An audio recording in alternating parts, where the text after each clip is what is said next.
Real history is absolutely insane. And by real history, I mean just that. Real history. Now, I'm not talking about the history that we learn in our classrooms in the West. I'm not talking about the history that you generally see on the History Channel or something like that, or the approved history that you will find on social media networks. I'm not talking about that history.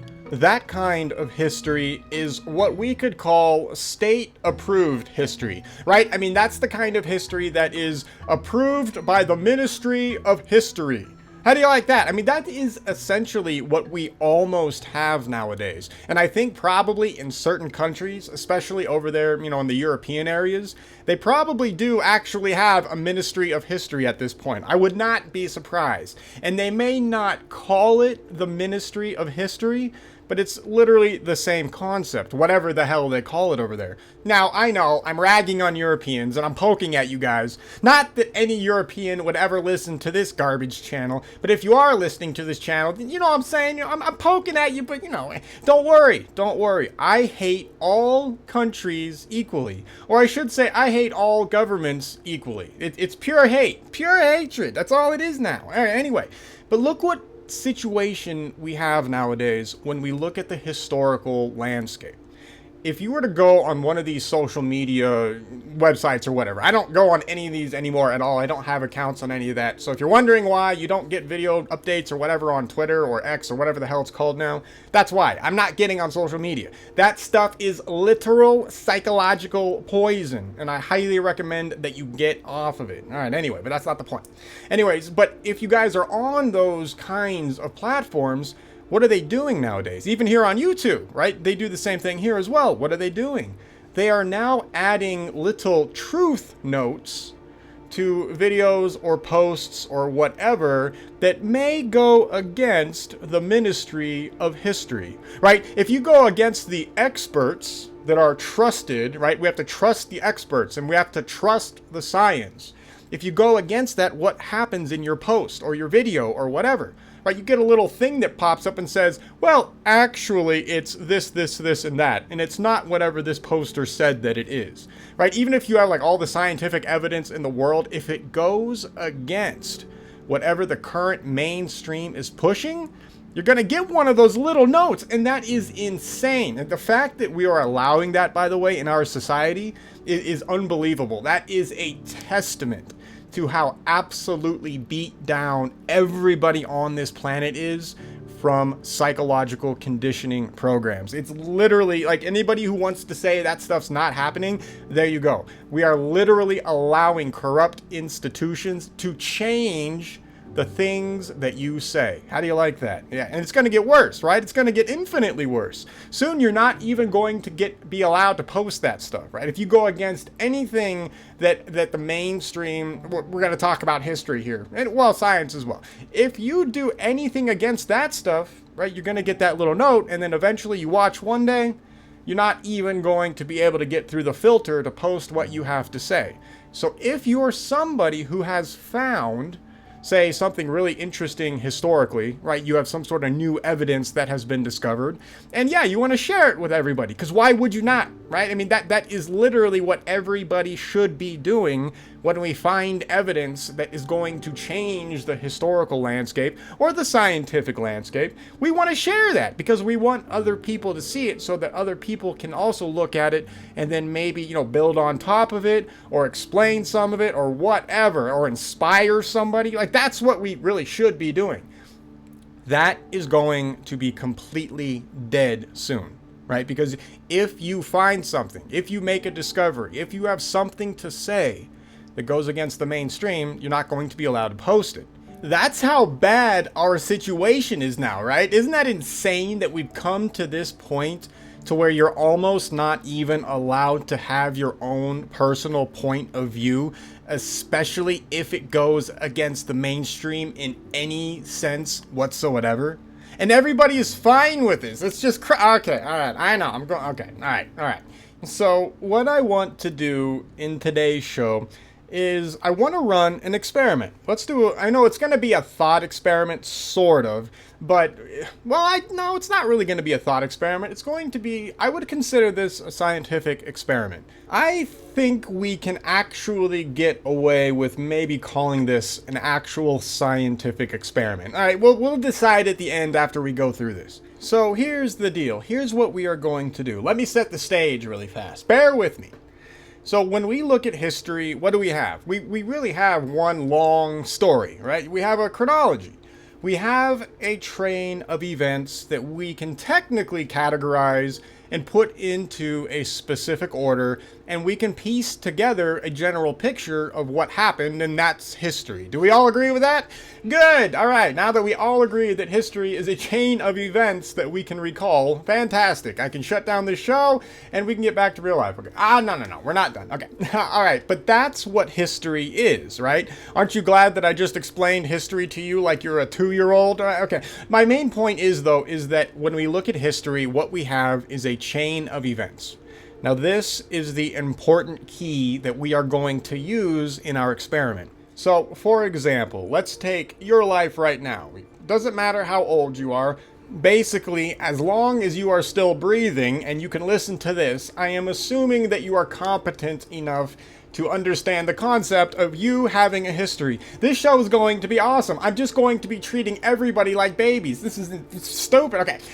Point is, you have a history, right? So if I were to look at you and wherever you're at in life right now, and I say, how did you get to this point in your life? In theory, what you would be able to tell me is you would just reverse your history. You could say, hey, look, I did this, then I did that, then I did this, then this happened to me, and then that did this. And you could recount all of the previous events that led you to your current situation. Right? Simple. Makes sense. Perfect. That's what we do, right? It's just like a crime scene investigator, right? You try to find the train of evidence or the trail of evidence or whatever they call it, right? You want to see what happened from A to B to C to D. And as you do that, you build up a history. Now, that history that you're building up has a logical flow to it. By that I mean, if we are to look at, your history, or let's just take my history here. If you were to look at me nowadays, you would be like, yes, I should be able to follow a chain of events. So for example, if you're walking down the street and you see me on top of the roof swinging 2 tennis rackets and yelling at the sky, you're probably going to wonder, I wonder what drove that guy to do that, right? And let me tell you, it's like stupid neighbor keeps buying drones and he keeps flying over my house, so I got to get up there and I start swinging tennis rackets. I've knocked like 3 of them down so far. I've got like little propellers on my wall. They're like trophies now. I bought a drone once. Now it's gone. All right, but that's the point, right? You would see me up there and you would wonder, what the hell is this guy doing? What's going on?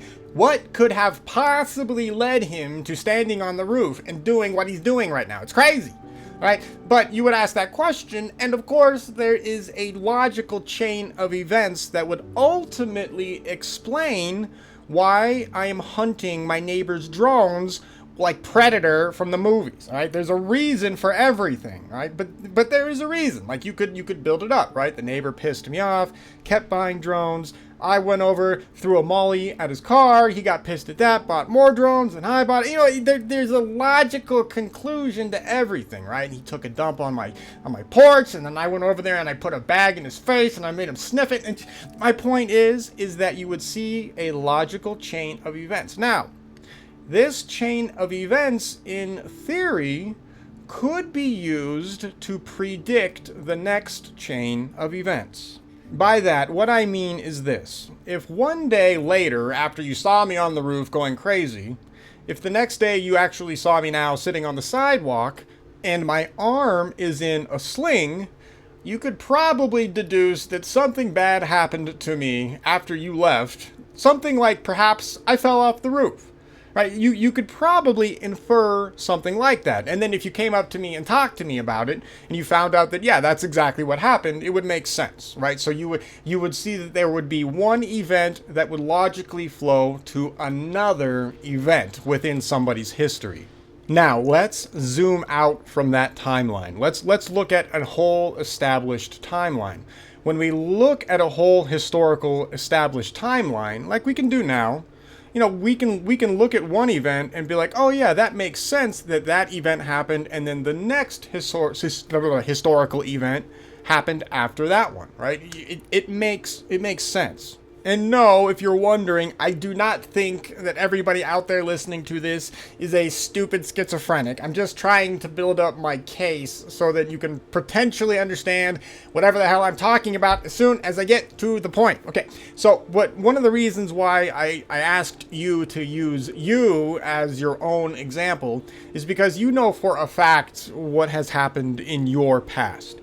Unless you are a, mind-controlled slave, and you don't know anything really, but that's a whole other problem that we will probably never talk about on this channel. Okay, but you know what happened. You can prove to yourself that you are in the situation you are in now because of what has happened in your life. You can also look at your life like halfway through your life, right? Doesn't matter your age. You can also look halfway through your life, and you can still see and understand how you got to that point as well, right? You can just go backwards and you can see it.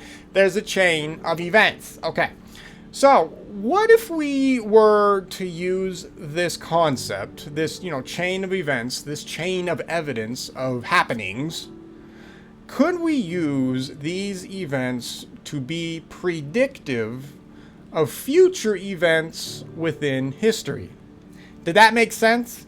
Basically what I'm saying, let me give another better example. If we were to go back in history, like let's just say America's history. All right, America had a civil war in the 1860s. AD, for any of you who don't know that. Anyway, not BC, AD. It didn't happen 10 million. Okay, so we know that event happened. Now here's what I want you to do. I want you to forget that event ever took place. It's gone. Bye-bye. Erase it from your mind, right? Just completely get rid of it. Now what I want you to do is I want you to look back into, say, the 1840s and 1850s and look at all of the stuff that we know was also going on during that period of time. And when we look at that stuff, my question to you would be, is it possible to look at all of that evidence that we find in the, 1840s and 1850s, AD, can we take all of that evidence, compile it together, and then come to the conclusion that a civil war is inevitable? Is that possible? Now there's two sides to this. Of course, the first answer is no, it's not guaranteed, right? You can look at all of that evidence, and even though it might point in the direction of something very specific possibly happening, you can also come to the conclusion that it may point to other possible outcomes as well. I get that. But one of the conclusions that we could and would inevitably reach, if we are being historically honest, is that yes, there is a potential for a civil war to boil over. And of course, that whole situation gets even crazier if you dive into all the banking and the politics going on behind the scenes that actually drove that whole event. But if you were to take all the evidence that we have, could you basically predict the American Civil War? And the answer is partially yes. Now, here's where things get really cool for us as historians. We now know that an American Civil War actually happened. So when we go back in time to the 1840s and 1850s, we can look at it and nod our heads and say, yeah, obviously a civil war was inevitable because then it happened, right? Now, the beauty of this is that we can look at historical evidence, put this stuff together, and we find that it has potential predictive properties. All of the stuff that would have been going on in the 1840s and 1850s, and you can argue earlier than that as well, and that's fine. Doesn't matter. Basically, what I'm trying to get at is, can we potentially look at history and use historical events to predict other events that we know for a fact happened? So if we look back at the American Civil War example, right, we know there was an American Civil War, and then of course we go backwards in time and we can point at all of this evidence that says, yeah, of course there's a Civil War because X, Y, Z, A, B, C, all of those events happened, and that led to the event. Now, I get it. If your eyes just glazed over, it's because I am not making my point clear. Basically, what I'm showing, or what I'm trying to get across, is this. As historians, and as chronologists as well, We actually have, in my opinion, an extraordinarily powerful scientific tool at our disposal, and that is the historical chronology. I don't really hear anybody ever talk about chronology like this, but it's funny, people try and say that history is not a science. But if you look at chronology and if you look at history, history literally has predictive properties. It can literally predict the future, right? So for example, if we use you as the example that I, started with, and then we forgot about, if we use you as an example, you can look back into your past and you can see how you ended up where you are. If it was somebody else looking at your past, they may actually be able to extrapolate where you would be given all the stuff you have done. Now, it doesn't mean they're going to hit the nail on the head, I get that.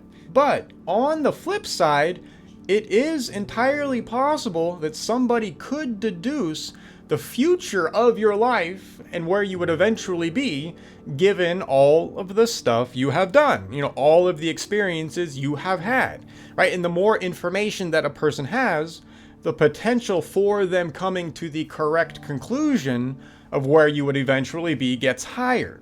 All right, so, that sounds obvious, but it's something that I don't see historians ever talk about because, so here's where things can really be used for us who are studying ancient history. So when we look back in the past, we find our ancestors recording all kinds of crazy stuff. Right, we have all kinds of gods doing crazy stuff. We have, the earth going through all kinds of insane catastrophes. There's all sorts of unbelievable events recorded within our ancestors' histories, right? And a lot of people write these off because they are all, or at least they seem extraordinarily fantastical. But what if we could prove that the stuff that they said happened actually happened using not only science, but the histories that everybody talks about before some of these catastrophic events took place? Can we do this? Can we look at history and use historical evidence to essentially predict events that we also know apparently happened, or at the very least that our ancestors ended up recording happened? Essentially, is it possible to use the histories that come before the crazy claims that our ancestors make to predict those crazy events that they are recording? Is it possible? Now, I actually believe that, yeah, it is. Or at the very least, I think it's a tool that most people don't realize exists. So I wanted to get everybody thinking about how you could potentially validate the crazy stories using the histories that are recorded by all cultures all over this planet. And of course, we can also incorporate all of the new science that has been discovered, over the past few hundred years or whatever, to also help corroborate the stories that our ancestors are talking about. So basically, here's the problem that we run into as historical researchers, especially if you're into ancient history. There are so many problems that we run into if you're an ancient, historical researcher. I mean, it's insane the amount of data that we do not have, but we do have some data. And we also have scientific data now as well that might help tie into and corroborate some of the stuff that our ancestors are talking about.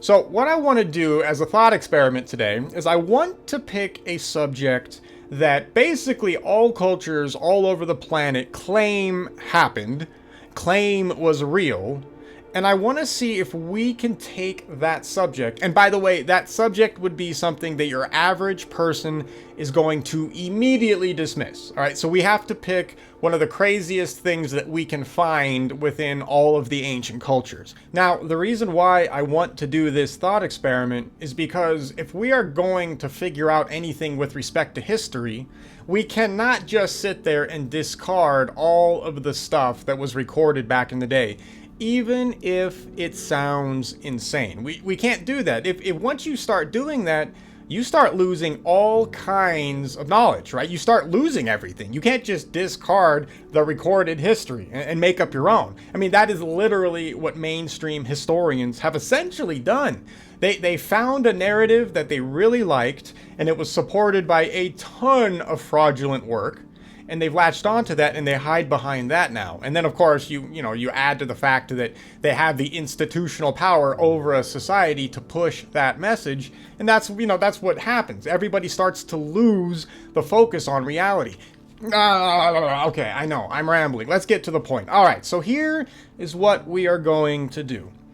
I want to try to see if we can't do a thought experiment that would help prove one of the crazier topics that our ancestors claim happened or claim was part of their lives. And what we are going to do is we are going to use that process that I just mentioned earlier. Can we look at histories that come before whatever event that we are going to talk about and try to prove? Can we look at the histories prior to those events and see if we can't technically predict the outcome that our ancestors say happened? Because if we can do this, what that means is that there is a logical chain of events that happened to our ancestors that at the end of the day culminated into what they claim happened. So, for example, I'm going to pick a crazy topic. I know it's going to sound insane, and I'm not saying you have to believe this. Remember, this is a thought experiment. The idea here is to look at a particular subject and take it seriously just for fun. You don't have to believe this. We can just think about this. Use basic critical thinking skills, and let's see what we can potentially prove simply looking at the chain of events that our ancestors describe. All right, because if the events prior to the subject we are going to be discussing has the potential to predict what eventually happens to our ancestors, in my opinion, that gives it a little bit of credence. And then, of course, once we start to inject real science to corroborate the historical recountings that eventually lead up to the subject we are going to discuss, then as far as I'm concerned, that makes us have to take the claims of our ancestors seriously if it passes the rigors of our thought experiment. All right, so let's do this. All right, let's have some fun. So let's pick a subject that most people do not believe is possible. Let's pick a subject that is insane, sounds crazy, that we have no real analogy to today to really look at and relate to, right? Let's pick a subject that is unrelatable, something that our ancestors claimed happened, existed, but that we today have no connection to whatsoever in our day-to-day lives. And that subject that I want to pick today, let's pick the topic of giants. Yeah, giants, giant humans. And I'm talking about giants that are in the ranges between 8 and 15 to 18 feet tall. Yeah, I know, sounds insane. The concept of giants is an immediate turnoff for the vast majority of people on this planet. Well, okay, you know what? I'm not going to say the vast majority of people, because not everybody has a Western mindset yet. There are still going to be cultures nowadays that have no problem believing in the possibility of giants walking around this planet. But if you are listening to this trash, then that means you are essentially in a westernized country. That means you have access to electronics, which means that you have access to all of the psychological programs that are currently being executed on Western society. So I guarantee you there are people out there right now, the three of you that made it this far, who heard me say that giants may have existed in the past, and I guarantee you there are people who in their head psychologically immediately, and I mean immediately, felt a defensive barrier pop up in their head. Right? The very second I used the key term giants seriously, with respect to history, there are going to be people who will hear that and immediately be like, nah, bro, you're a crazy conspiracy theorist. Oh, here we go, giants, oh my god, crazy dude over here. It's like, there's going to be that reaction in a lot of people. Now, here's the problem with that reaction. So I've only said a word. That's all I said. And I said a word in the context of history. I mean, the reality is that should not have elicited anything maybe other than curiosity. I mean, realistically speaking. But what we're going to find is, especially throughout this talk, and especially if you're somebody who is completely not open-minded to situations like this, you are going to find a lot of psychological defensive barriers springing up in your mind automatically. If you really analyze how you felt the second I said the word giant, and this is only for people who immediately felt a sense of extreme skepticism, or, of course, you immediately labeled me a conspiracy theorist. If you look at how you reacted to what I said, if that's the way you felt, here's my question to you. Why do you have that reaction? Like, why is that reaction popping up in your mind at all? Because realistically, all I said was, hey, our ancestors record a time potentially where there may have been giants, and I want to talk about it. Like, that's all I said. I didn't make a claim. I didn't say anything, right? I just mentioned a very key word with respect to a very specific subject. If you felt any kind of defensive walls pop up, the reason why that happened was simply because you have been programmed to do that. Yeah, I know, we're supposed to be doing a thought experiment, but this, in my opinion, is extremely important to discuss before we get into the crazy topic. The reason why I want to discuss it is because when we look at the ancient histories, it's full of all this crazy stuff, and if it's immediately discarded, that's not good for anybody. So if we're going to take it seriously, we have to try to figure out why we have this immediate revulsion or this immediate want to discard certain historical subjects. Now, with respect to the whole giant situation, like I said, the only reason why people have an immediate distaste to that whole subject is because they have been programmed by the mainstream to have that reaction. That is the number one reason why. And if you don't believe me, let me ask you a follow-up question. If you're going to say that, no, bro, I could never have been programmed, I'm too smart for that, right? Because that's what everybody thinks. Nobody wants to believe that they have been hoodwinked by, really messed up people at the top. And by the way, I am not immune from any of this. I am right in the same boat as every single one of you listening to this. I am not preaching from some sort of a high pulpit to where, I'm up there in a throne, laughing at all of you because you're so stupid and you believe, that's not it at all, because I am right there with all of you. Anyway, what we find when it comes to mainstream history is that there has been one hell of a propaganda campaign against the concept of giants. And that's the truth. You can't go anywhere in any real historical mainstream institution and find real research being done on a subject that all of our ancestors record being real. And this is important, by the way. So before I go further ragging on this whole psychological thing, the reason why I'm picking giants is two reasons. The first reason is that, the first reason is what I already said. It's because it sounds crazy initially, right? I do not have an analog today to some 15-foot dude who keeps stealing my lawn gnomes, and then he breaks them, and then I have to go over there and challenge him to a duel, and the dude's like 15 feet tall, and I would immediately lose because the dude squash my head, right? I don't have an analog for that. That is not part of my life, and it's not part of any of your lives either, right? There's not a giant stealing your lawn gnomes. You've never worried about that, so you have no analog for a giant being in existence. And then, of course, we have the entire mainstream historical narrative that very clearly has told you that giants never existed. Even though all cultures all over this planet record giants, mainstream history says no, they do not exist. And of course, because mainstream historians right now have the perceived authority of power over this subject, the vast majority of people in the West will simply follow what those people say. Right? And then to make matters worse, there's the programming side of things, which not only tells you that giants are impossible, but the programming actually also tells you to ostracize anybody who even tries to discuss the possibility of this being real. Now, is that the way we do science? Is that the way we should do history? Of course not.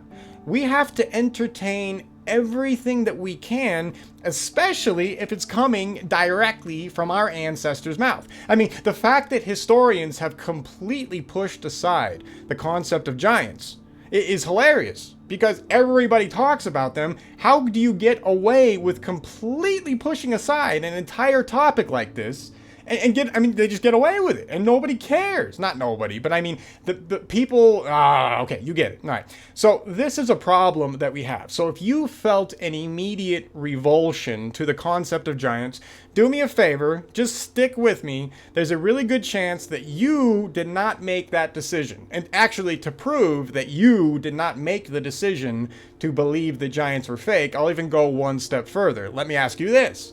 Have you ever gone out of your way to truly run scientific experiments, go to all the sites claimed to be built by giants, gone and see the artifacts that have been claimed to have been built by giants, etc., etc.? Have you personally gone through and vetted all of this information? Have you run scientific experiments that proves that giants are impossible? And of course, the answer is no. Nobody has done that. The vast majority of people who believe that giants are impossible and, that the concept is insane, the vast majority of people who have come to this conclusion came to it because they were given it by an authoritative institution. To make matters worse, we know from a scientific perspective that said institution is corrupt. Like, we know that for a fact. There's no argument there. There's no way to get away from that. All right, so if you're not intrigued by the concept of giants and you are immediately closed-minded, and I'm not picking on anybody in particular. What I'm saying is people, let's say people, because I don't want people who are immediately defensive about this. They're not defensive about it because they came to this conclusion using their high intellect and evidence. They came to this conclusion because they were given it. And that's it. That's the only reason why most people are so quick to dismiss the concept of giants. And I know for a fact that this is happening because I used to have that programming hardcore embedded in my psychology. Right? 5 years ago, had you said, bro, giants are real, I would have laughed at you. I mean, I would have been like, oh, okay. I mean, I was a little open-minded, but the reality is I was right there with everybody else. I had absolutely discounted the possibility for no other reason than I was told to not pursue this potential subject.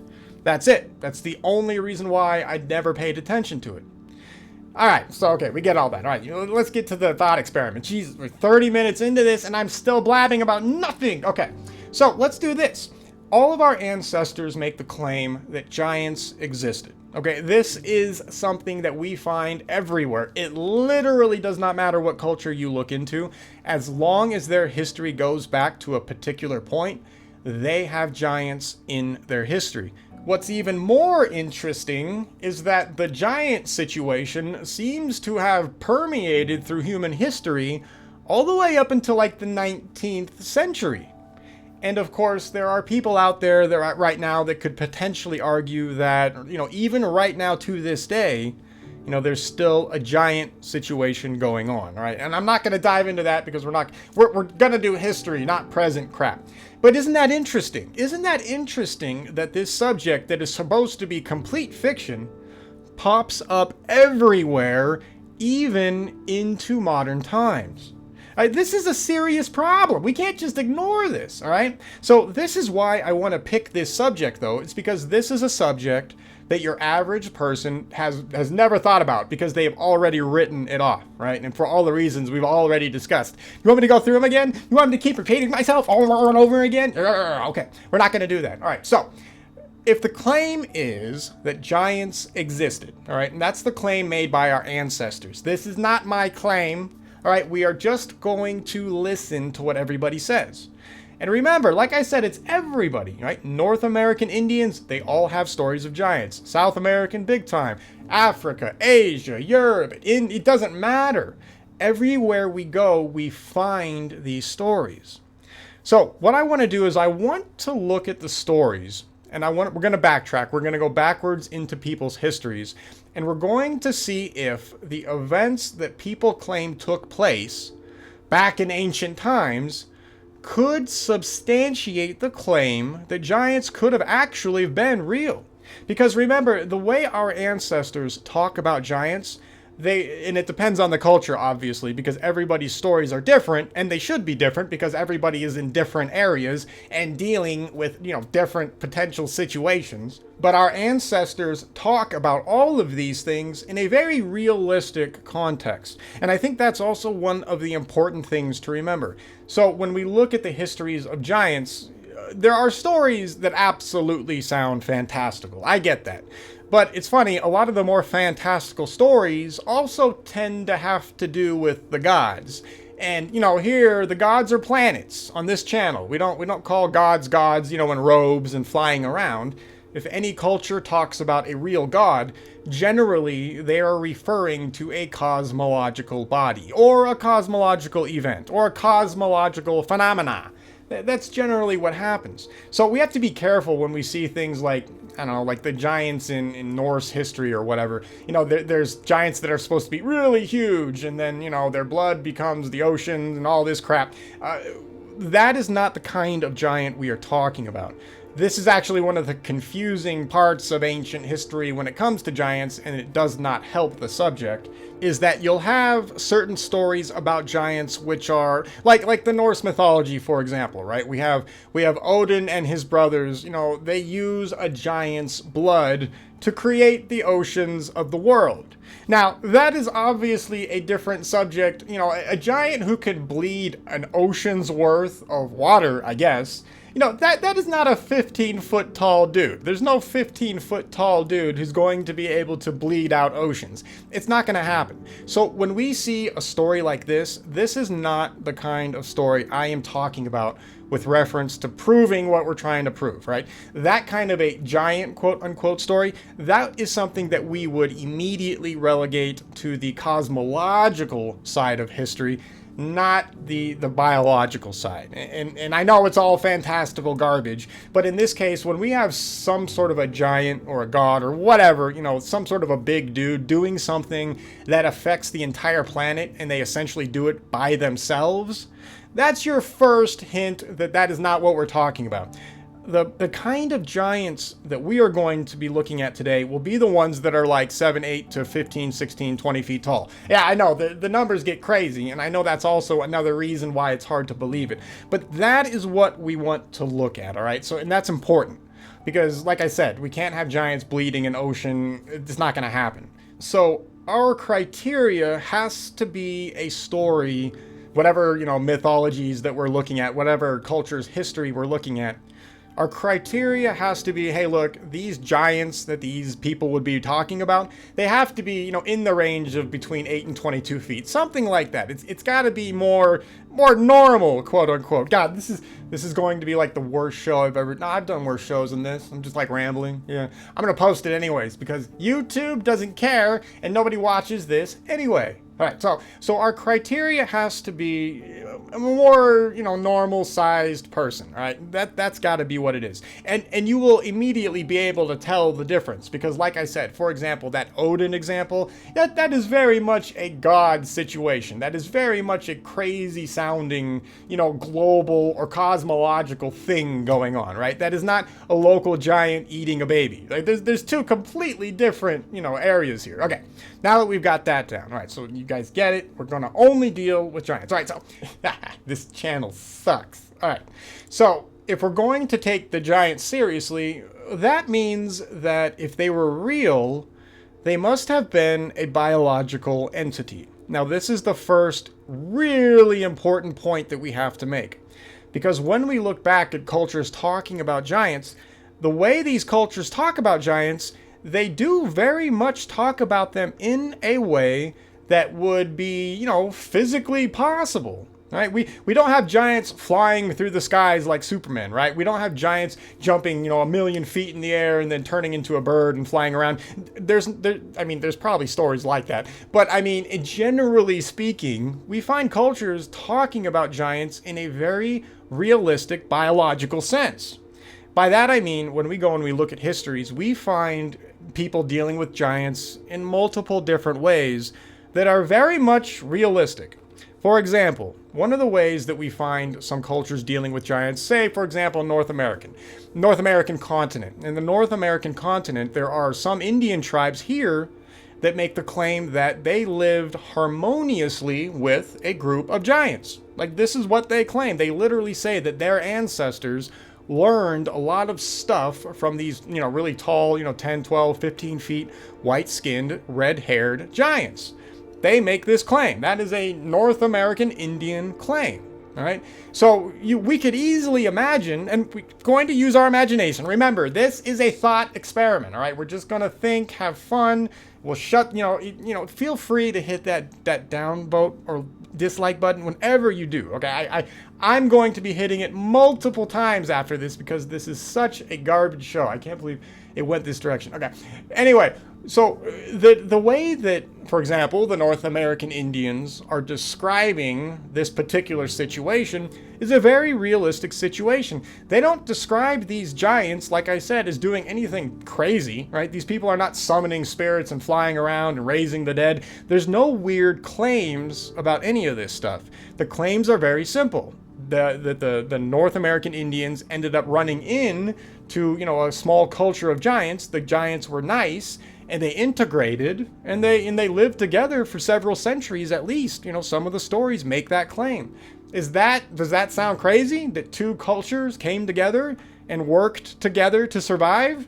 No, there is nothing fantastical about that claim. All right? And that kind of a situation is found all over the world.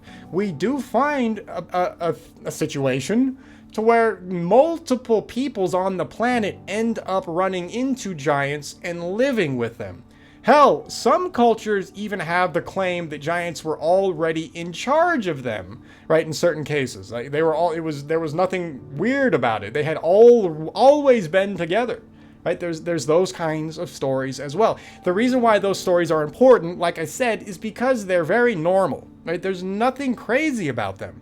So, in my opinion, if we find stories of whatever the hell our ancient ancestors are talking about that record a very down-to-earth situation, that might, there's nothing unbelievable about it. In fact, the only unbelievable thing about the scenario that I just gave is the fact that there are people who are 10, 12, 15 feet tall. I mean, that's the only unbelievable claim that is being made by our ancestors in that case, right? So if we have that situation, that's really gotta maybe make you pause and think.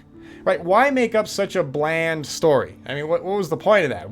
Why give credit to a giant race of people, for helping create civilization or helping keep peace or helping transfer knowledge? Why even do that? Like, what's the point of that? Like, I could maybe see one schizo culture doing that if there were no such thing as giants. Fine, you're going to have some culture somewhere, sure, is going to make up something. Law of averages, yeah, I could see that. All right, fine, one.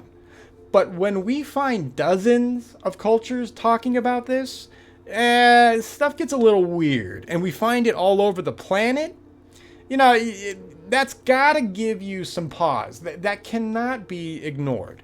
Anyway, from this point of view, it's very normal. And that's what we want to talk about. The situation is normal, and that's important. Now, it also gets even more normal, I suppose you could say, because there are other types of stories as well dealing with giants that are also seemingly based very much in reality. Other stories that we find when it comes to the giant problem is that we find malicious giants, right? We find aggressive giants. We have stories, once again, all over the planet of cultures not living peacefully with these guys, but instead finding themselves either on the run, on the defensive, or, in some cases on the offensive. In fact, the offensive case is as young as like the 1600s, I think. Over here in Winnemucca, we have stories all the way up until like the 1600s to where giants and humans were literally still fighting each other, right? This was still going on, right? And we'll talk about that situation in a different show. But it's something to think about that when we find other cultures talking about not only the good, but also the bad, what we're seeing is very basic human psychology. Not everybody's going to be good, and not everybody's going to be bad, but we're going to find both kinds of people. And that's exactly what we find.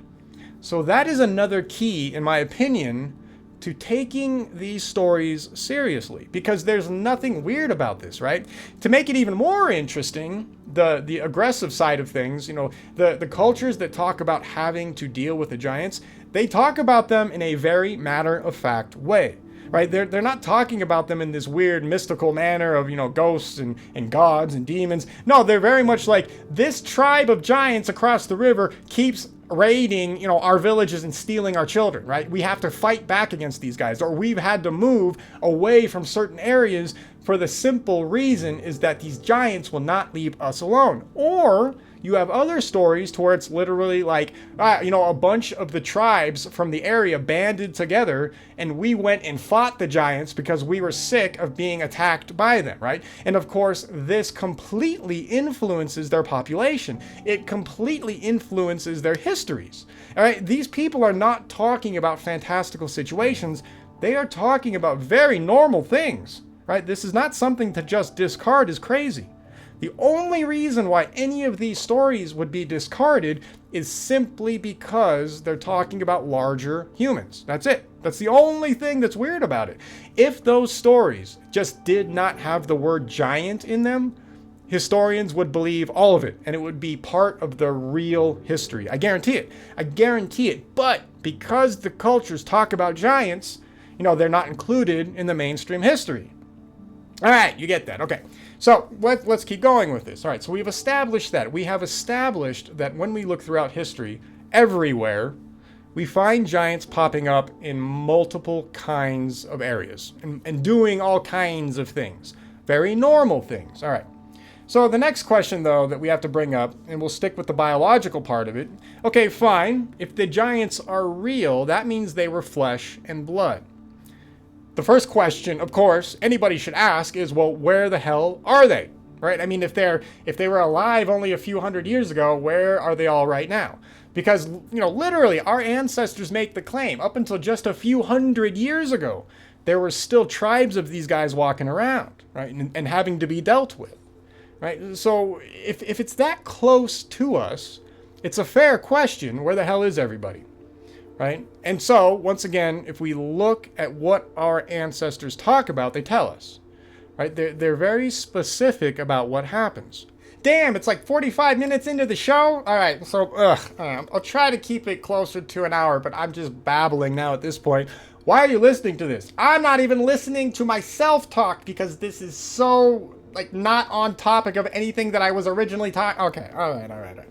Anyway, when we look, so the question is, where are they? All right, so let's just first, really fast, let's go back to the histories. What do all of our ancestors say?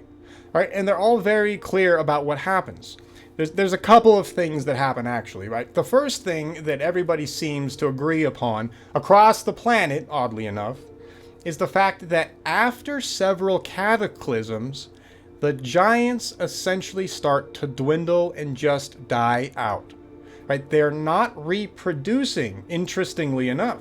Right? These giants are not they're not building any of their tribes. We don't have, and happy to be proved, I mean, I'm not going to say we don't have for sure, but it's very rare probably.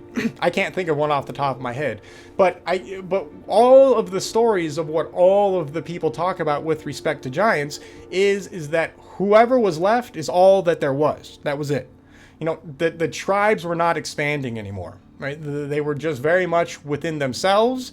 They existed, they lived, but they were no longer procreating. It was almost as if, for some weird reason, the giant bloodline was essentially done. Now, one of the reasons why giants appear to have lasted so long, not only because their size helped them out in sticky situations, was because apparently also, according to our ancestors, giants did not age like humans. Right? They had a completely different metabolic rate. They were literally a completely different species, technically, or different race. Right? That is what all of the people say. All of the cultures say that this race of giants, this is important actually, they say that they are a completely different race of human. They are not saying like, oh yeah, they're like me, but like 10 feet tall. They don't say it like that. They say that these people are very much their own thing. Okay, so it would make sense then if they have, if they are their own thing, that means they're different, which means that, yeah, maybe they lived longer. And of course, that's the claim made by everywhere. Everybody says that yes, these giants had a very long life. And of course, our ancestors have a story for that as well. All right, so let's kind of look into this then. Now, what question does this bring up for us? Right? We have to establish some anchor points here before we. Well, no, I guess this whole thing is technically the thought experiment. Yeah, the whole thing is. We'll get there. Okay. So all right. So everything we just talked about brings up the next question. It brings up a question of biology. If we are going to take giants as a serious situation, that means they're a biological entity, right? That means that they must have been physical, flesh and blood, so there had to have been some sort of science behind their existence. And this is important. And this is actually where we can use the historical timeline to prove the potential existence for giants. So let's have some fun here. Okay, so if a giant is a biological entity, that means that there's got to be some biological rules there, right? There's going to be stipulations. By that I mean, if I take a gun and I shoot you in the head, you are probably not going to live. Same thing with the giants, right? Our ancestors essentially record the same kind of thing. If you go up to a giant and you cut off its head, it's dead, right? Or if you put an arrow in its eye and it goes into its brain, it's not going to live. Like, these guys are not gods. They can be killed just like anything else, right? And our ancestors talk about that, right? Like I said, our ancestors, in some cases, some people's ancestors, literally had to go and fight these guys, right? Literally had to go fight and exterminate them so that they could live, right? That's what they describe. So that means right there that our ancestors are not making some sort of fake mythological claim. They're really making a legitimate physical, biological claim. How do you like that? So if we look back in the histories, if we're going to take giants seriously, we should expect then to find very normal things going on with giants, things that we would consider normal, and we do, right? So if we look at the histories and we look at the way giants are described, we actually do corroborate the fact that it seems like they were just another biological entity on the planet. There's nothing weird about it. So that's one of the points that we can pull from history, all right? And that is one of the predictive pieces of evidence that we can use that might prove not only the existence of giants in the past, but also where they ended up and why we no longer see them. All right, so if they were real, and if they were, what happened? What's going on? Where are they now? How did they live? Why do we not see any more today, right? It's weird, bro. We should still see them. What the hell's happening? Right, well, here's the deal. One of the reasons why we do not find not only large humans on Earth today, but also basically really huge creatures like apparently existed, a long time ago, dinosaurs or whatever. One of the reasons why we don't find those alive is not just because of some magical extinction event, right? That happened. There's stuff that happened, don't get me wrong. But one of the reasons why they're not around now is because they physically could not live in today's gravity. The gravity right now on Earth does not support larger life forms. What you see right now on Earth is what you get. Right? They can't get much bigger for the simple fact of the inverse square law, right? Because of that law of physics, that makes biological life extremely difficult to get larger in the current gravitational environment we see today. The reason for this is simple.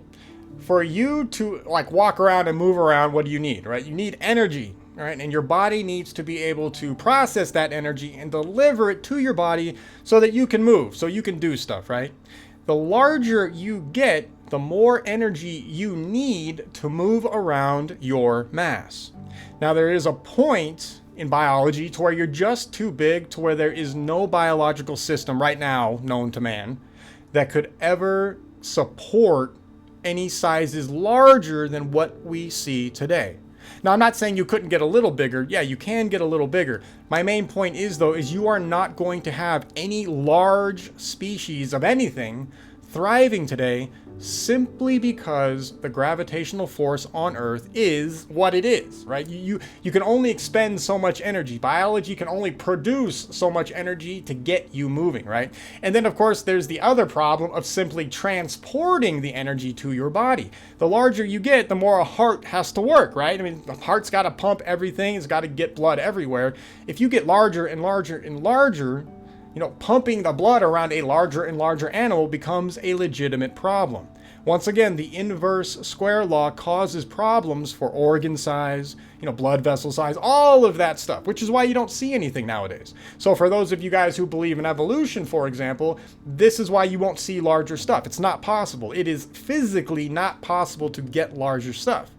This, of course, causes the question of, well, how the hell did something like the dinosaurs exist, right? Because if Earth has been unchanged, according to uniformitarianists, if Earth has been unchanged for tens of millions and billions of years, how the hell did dinosaurs exist and walk around at the sizes that mainstream science says they were? And exist in the gravity that we have nowadays, right? It's literally not scientifically possible. All right. So this is a problem that we have to deal with when it comes to larger humans. One of the reasons why we don't see 12-foot, 18-foot humans running around is because they wouldn't make it, right? They would not be able to really survive all that well in the Earth's current gravitational situation. It just can't happen. There's no way around that, all right? Unless you find some sort of amazing genetic thing that pushes, science beyond what we know now, we have no reason to believe that right now, that giant people could exist. So that's why we don't see those people. And even if they did exist, which people do claim they do, these giants, interestingly enough, they aren't sprinting miles here, right? They're not doing these huge feats, or Herculean feats or whatever nowadays. Anybody who has claiming, and any story that claims to deal with giants nowadays, they're very rare, by the way, but they all claim that the giants all move extraordinarily slowly. What's interesting about that is exactly what we would expect a larger humanoid to react to if it was in modern day gravity. If you have a 12-footer, if you have a 16-footer, they are not going to operate like our ancestors say they did back in the day, right? And this is a scientific perspective. Now, once again, thought experiment. Just bear with me, right? We're not saying anything's real yet. We're just talking. We're just pointing out some inconvenient truths and using historical evidence and scientific evidence to support the claims of our ancestors. Okay, that's it. All right. So we can prove scientifically nowadays that either A, a large human could not exist, or B, if they did, it's very difficult for those people to move around. Right? Look at anybody right now who's just like 8 feet. Right? They're not doing anything huge and crazy like a little 5-footer dude. A 5-footer person will always be way more agile than any larger person in today's gravity. They just have the advantage, right? They're not dealing with the energy transfer rate that a larger person has to propagate throughout their body to get stuff done. It's a completely different situation between the two sizes. Okay, so that causes another problem for us, doesn't it? Because now we have to say, all right, bro, fine, but then that would mean if giants are just a couple of thousand years old, because remember, a lot of these histories are not that old, right? Hundreds to thousands, and that's it, right? It's not millions of years, it's not billions, it's literally just maybe a few thousand years with respect to the concept of giants being in everybody's history. That would imply that potentially the gravitational force on Earth was different not that long ago. Interesting. Now your uniformitarianist will immediately bow out of the subject because they believe that nothing has changed for 1 billion years. Earth is completely protected from all the insane stuff going on in space according to uniformitarianism.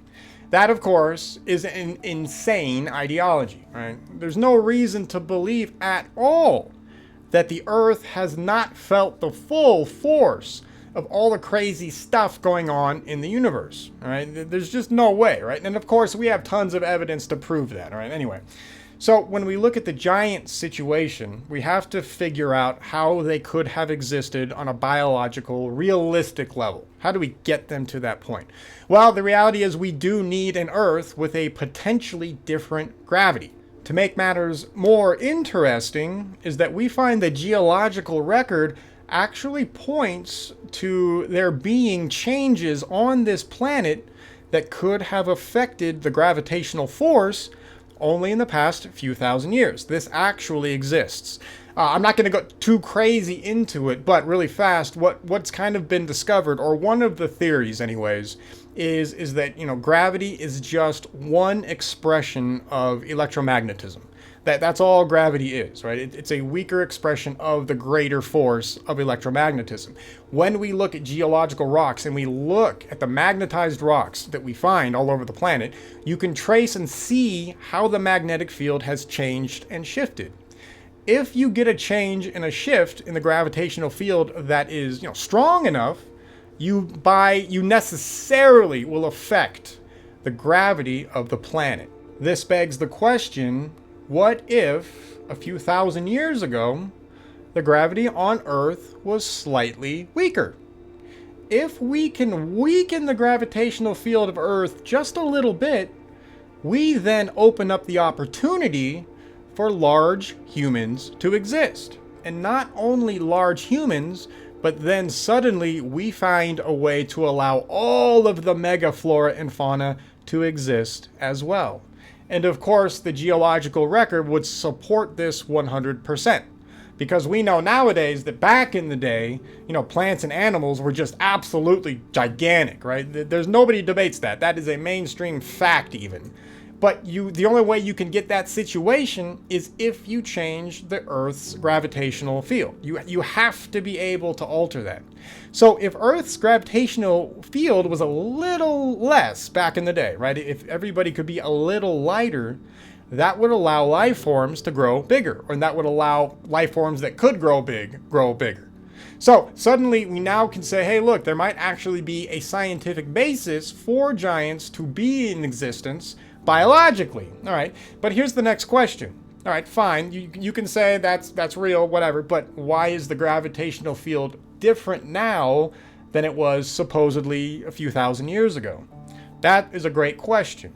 Once again, let's start by looking at our ancestors' chronologies. Let's see what they say about the situation. Is there anything in their histories that they talk about that might describe an event that could alter the Earth's gravitational field in some way or another? And sure enough, we do indeed find the stories that would create a situation that has the potential to change the gravitational field on Earth. Remember, what we want to do is we want to look at the past histories and use past events to potentially predict further future events that our ancestors also record. So, for example, if we're going to change the gravitational field on Earth, something needs to happen, right? Something has to go down that our ancestors should have witnessed and should have recorded that would line up with this potential possibility.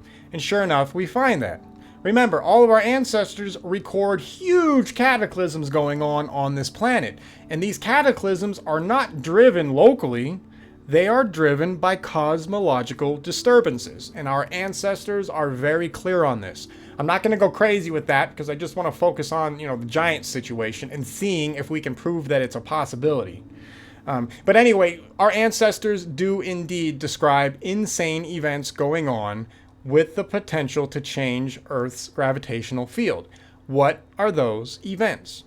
Well, if we have a large cosmological body passing by Earth, and those two bodies are charged, and those two bodies interact with each other and exchange charge, we now have our source of the gravitational change. By that I mean, remember, all of our ancestors talk about the gods fighting up in the sky. And gods, we always interchange the word God with planet. So when we ever hear our ancestors say, hey, a god flew by and did whatever, instead we just replace it with the corresponding planet, and now we have that planet flying by.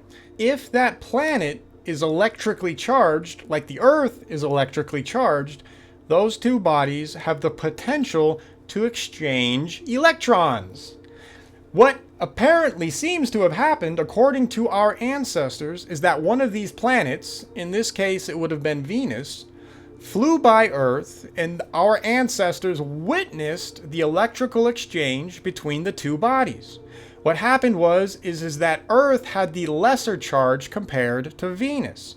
So what happened is that in that electrically charged environment, what happens with electricity? Everything looks for the lowest common denominator. Everybody tries to, sort themselves out and find equilibrium. So when those two bodies, Earth and Venus, pass by each other, they exchange a charge, electrons, to even the environment out. So basically what would have happened is that as Venus went by, Venus would have zapped Earth and exchanged electrons and essentially given Earth more electrons than it originally had before the interaction. What electrons do, the more electrons you add, you gain what? You gain mass. As you gain mass, you gain gravity. If you're trying to figure out where all the megaflora and all the megafauna went, including giant humans, here's your potential key. This is backed up by science, and it's also backed up by our ancestors' histories. So right there, we have a scientific potential to change the gravity on Earth.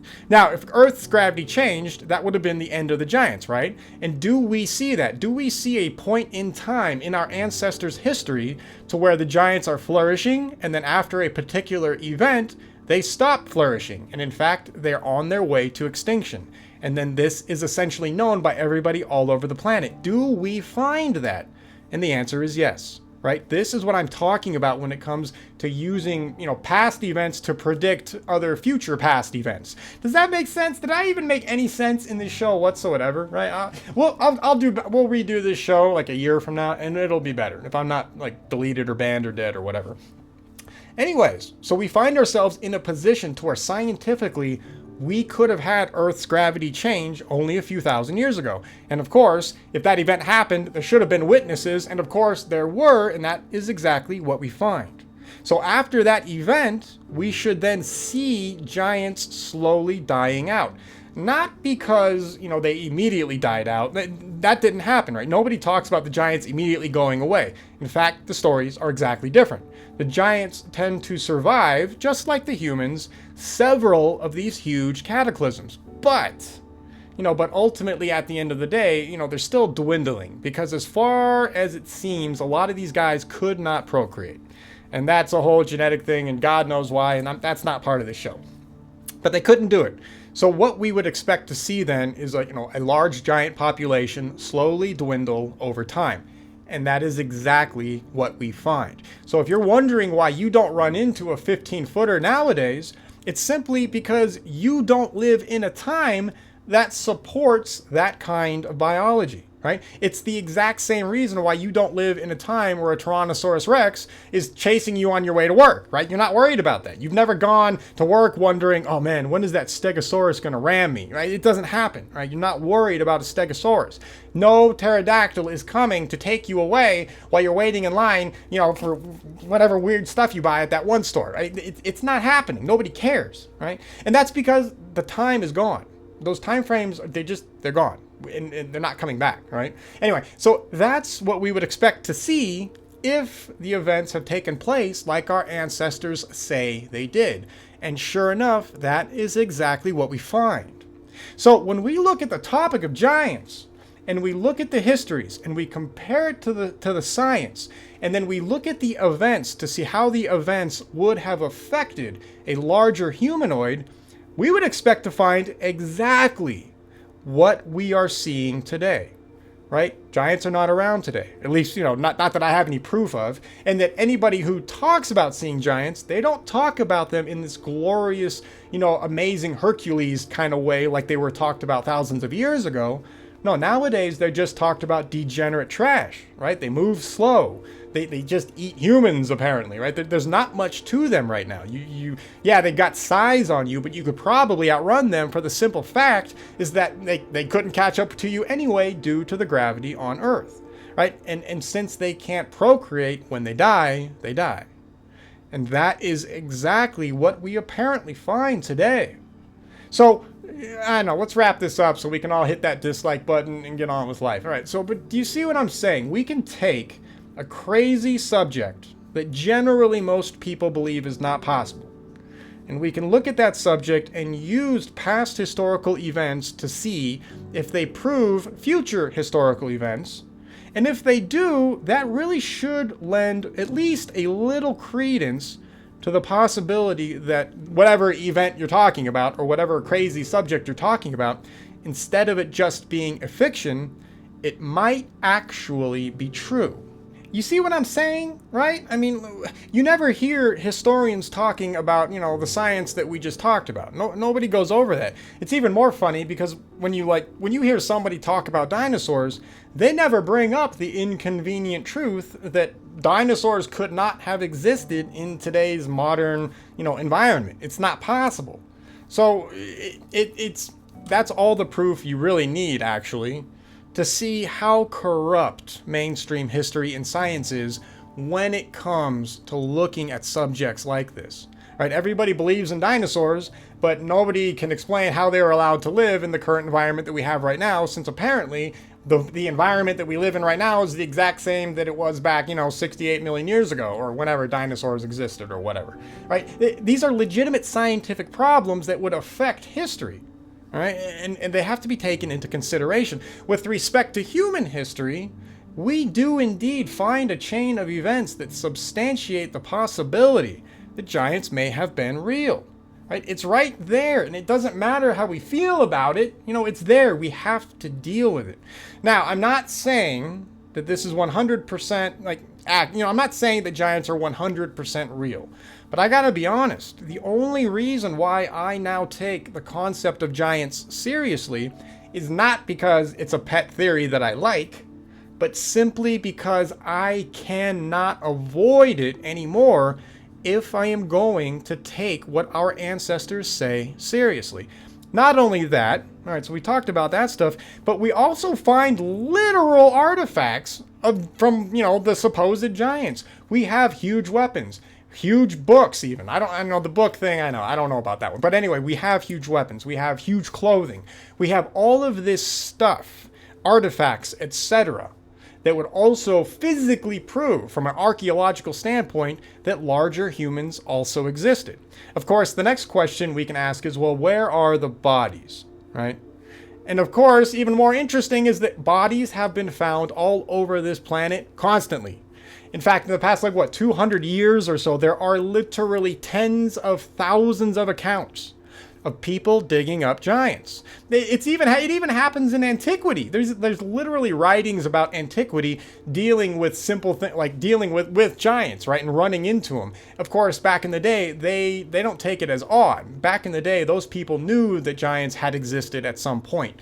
They didn't take it for granted. They already knew it was a real thing. So when somebody writes about, say, finding a giant, like when Herodotus, Herodotus. I don't know, how do you pronounce it? Herodotus? Herodotus? I don't know.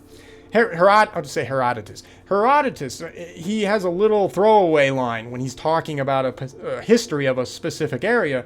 He's talking about a farmer that was digging, and he runs across a coffin with a giant buried inside. And the farmer just, goddamn giant, he just covers it back up and he keeps digging. It's not weird to them. Finding a giant is just an inconvenience. They didn't think about it. Isn't that interesting how the psychology is? The way we look at the concepts of giants today is not the same as people looked at it back in the day. And it's not because people back in the day were stupid monkeys. It's just that people back in the day took the histories seriously.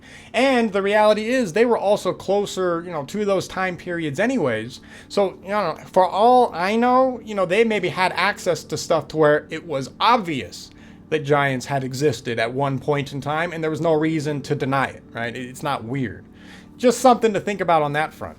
All right, anyway, this has gone on long enough. So I believe that what I have presented in the most ridiculous, stupid way possible, I suppose. Yeah, I know, I lost my train of thought like 10 times. Shut up.